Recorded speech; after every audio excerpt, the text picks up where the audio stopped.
போராட்டம் இருக்குதுங்க. ஆனா ஒன்றை நான் சொல்றேன், ஆண்டவருடைய வசனம் உங்களுக்குள்ள இருக்கிறபடியாலே, விசுவாசம் உங்களுக்குள்ள இருக்கிறபடியாலே, தேவனுடைய பிள்ளைகளாக நீங்க இருக்கிறபடியாலே, நிச்சயமா நான் சொல்றேன், நீங்கள் உலகத்தை ஜெயிப்பீர்கள். ஹல்லேலூயா. உங்களை எதுவும் தோற்கடிக்கவே முடியாது. நீங்க தோற்கிற போலதான் இருக்கும், ஆனா நிச்சயமாக நீங்க வென்று விடுவீங்க.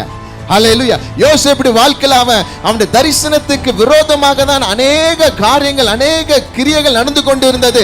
ஆனால் ஆண்டவர் கொடுத்த அந்த தரிசனம் நிறைவேறினது. ஹல்லேலூயா.